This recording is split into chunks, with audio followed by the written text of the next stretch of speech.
నమస్తే బోసుకుమరి. పవన్ కళ్యాణ్ గారి గురించి మాట్లాడేంత అర్హత రోజా గారికి ఉంది అని అంటారా? ఒకసారి ఆత్మపరిశీలన చేసుకోవాలి రోజా గారు. ఎందుకనంటే పవన్ కళ్యాణ్ గారు అసలు ఏం చేశాడు, ఏం చెందాడు అనేటువంటి విధంగా మాట్లాడతాము. ఏం చేయలేదో చెప్పాలి రోజా గారు. పవన్ కళ్యాణ్ గారు తీసుకున్నటువంటి శాఖల్లో ఆయన ఏం చేయలేదు, ఈ అన్యాయం చేశాడు, ఈ అక్రమం చేశాడు, ఇంత డబ్బు తిన్నాడు, ఈ పని చేయలేదు, ఆ పని చేయలేదు అనేటువంటి విధంగా రోజా గారికి చెప్పేటువంటి దమ్ముందా అనేటువంటి విధంగా ప్రశ్నిస్తున్నారు ఇప్పుడు. ఎందుకంటే పవన్ కళ్యాణ్ గారు తమ ఇచ్చినటువంటి శాఖలు, పంచాయతీరాజ్ శాఖ కావచ్చు, లేకపోతే సైన్స్ అండ్ టెక్నాలజీ కావచ్చు, ఈ శాఖలన్నీ కూడా అటవీ శాఖ, ఏ శాఖలు, ఇప్పుడు అటవీ శాఖకి సంబంధించి కుంకి ఏనుగులు ఉంది, ఒక చారిత్రాత్మకమైనటువంటి నిర్ణయం. ఇప్పుడు drainage system, smart drainage systems తీసుకొస్తున్నారు, ఆ కంకర్లు అవన్నీ పోసి. ఇంతవరకు చరిత్రలు ఎక్కడ లేదు, ఆయన తీసుకొస్తున్నారు. తాగునీరు తీసుకెళ్తారు, కొన్ని గ్రామాలకు అసలు నీరే లేదు, అసలు అక్కడ నీళ్ళు తీసుకెళ్తున్నాడు. అసలు కరెంటు లేని గ్రామాలు ఉన్నాయి, అక్కడ కరెంటు తీసుకెళ్లిపోతాడు. అసలు రోడ్లే లేని గ్రామాలు ఉన్నాయి, అక్కడ రోడ్లు తీసుకెళ్లిపోయాడు. అసలు అంబులెన్స్ ముఖం చూడనటువంటి వ్యక్తులు ఉన్నారు, ఆడికి అంబులెన్స్ వెళ్ళిపోతున్నాయి. అంటే పవన్ కళ్యాణ్ గారి పరిధిలో తన శాఖలకి పూర్తి న్యాయం చేస్తున్నాడు. దేశవ్యాప్తంగా తన శాఖల్ని ఫస్ట్ టాప్ 3లో పెడుతున్నటువంటి పరిస్థితులు అయితే ఉన్నాయి పవన్ కళ్యాణ్ గారు.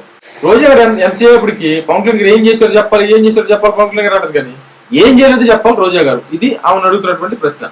ఇకపోతే అసలు పవన్ కళ్యాణ్ గారిని అంత అర్హత ఉందా, పవన్ కళ్యాణ్ గారితో మాట్లాడేంత అర్హత ఉందా ఆమెకి? ఇంతకు ముందు జగన్మోహన్ రెడ్డి గారితో మాట్లాడేంత అర్హత నీకు ఉందా అని చెప్పి పవన్ కళ్యాణ్ గారిని మాట్లాడినారు. అసలు పవన్ కళ్యాణ్ గారి పేరు ఇచ్చిన తర్వాత రోజా గారికి ఉందా, ఇది అడుగుతుంది చాలా మంది సోషల్ మీడియా మీద. ఎందుకంటే ఒక దేశ ప్రధాని పవన్ కళ్యాణ్ గారిని గుర్తించారు, గుర్తించేది ఆయన ఇంటికి వచ్చేసాడు. ఎంతవరకు చరిత్రలో ఎక్కడ జరగలేదంటారు. పవన్ కళ్యాణ్ గారి ఇంటికి దేశ ప్రధాని వచ్చారు. అసలు పవన్ కళ్యాణ్ గారు లాంటి వ్యక్తి అయితే, మామూలుగా ఒక హీరో, సినిమా హీరో, మోదీ గారు లాంటి ప్రధానమంత్రి కలవాలి అంటే కొన్ని నెలల ముందే అపాయింట్మెంట్ తీసుకోవాలి, వెయిట్ చేయాలి. అసలు అవుద్దో లేదో తెలియదు.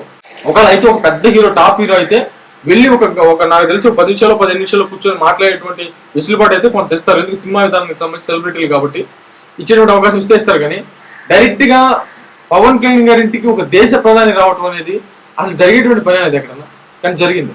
ఏముందని పవన్ కళ్యాణ్ గారి దగ్గర నిజాయితీ తప్ప. అలాంటి వ్యక్తికి మోదీ గారు వచ్చి కూర్చున్నారు, దేశ ప్రధాని వచ్చి కూర్చున్నారు. ఇది బాగా చర్చకి దారితీసినటువంటి పరిస్థితి.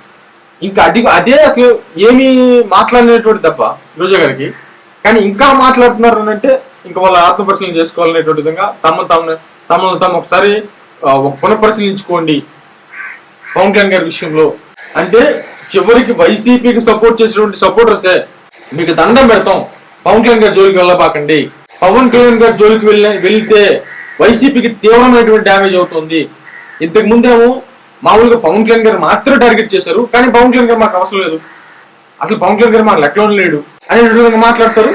కానీ పవన్ కళ్యాణ్ గారు సినిమాలు ఆపేయటం, పవన్ కళ్యాణ్ గారిని ఇబ్బంది పెట్టేటువంటి ప్రయత్నం చేయటం, పవన్ కళ్యాణ్ గారి సభలకి స్థలాలు ఇవ్వకపోవటం, దాని విషయంలో ఇబ్బంది పెట్టడం, పర్మిషన్స్ ఇవ్వకపోవటం, ఇలాగా నానా రకాల యాగీలు చేశారు. పవన్ కళ్యాణ్ గారిని ఒక రకంగా చెప్పాలంటే టార్గెట్ చేశారు. వైసీపీ పార్టీకి సంబంధించినటువంటి సభల్లో పవన్ కళ్యాణ్ గారికి సంబంధించినటువంటి ఆ రూపంలో ఉండేటువంటి దిష్టి బొమ్మలాగా పెట్టేసి, బాక్సర్ లా పెట్టేసి అక్కడ ఉండేటువంటి యువతని రాక్షసంగా గుద్దిచ్చారు, కాళ్ళతో తన్నిచ్చారు. మరి అంటే అంత భయంకరమైనటువంటి పరిస్థితులు అనమాట. ఇప్పుడు మామూలుగా పవన్ కళ్యాణ్ గారి లాంటి వ్యక్తిని దయచేసి టార్గెట్ చేయొద్దు. ఇప్పుడు ఇంతకుముందు చెయ్యట్లేదని చెప్పి టార్గెట్ చేశారు, రిజల్ట్స్ 11కి వచ్చింది. ఇప్పుడు ఇంకా టార్గెట్ చేస్తే అసలు ఆ రాజకీయ విధానం ఉంటుందో లేదో ఒకసారి ఆలోచించుకోవడానికి డైరెక్ట్ గా వైసీపీ సపోర్టర్స్ మాట్లాడుతున్నారు అంటే, రోజా గారి విషయాలు వైసీపీ సపోర్టర్సే ఖండిస్తున్నారు అంటే, పవన్ కళ్యాణ్ గారి జోలికి వెళ్ళబాకండి, డైరెక్ట్ గా దేశ ప్రధాని ఆయన ఇంటికి వచ్చి కూర్చున్నాడు కాబట్టి డైరెక్ట్ గా దయచేసి పవన్ కళ్యాణ్ గారిని అత్యంత నిజాయితీ చేయలేదు, ఇది అన్యాయం చేశాడు, అక్రమం చేశాడు అని చెప్పి నిరూపించడం తప్ప, మాట్లాడడం తప్ప నువ్వు ఏం చేసావు ఆయన అడుగుతారేంటి?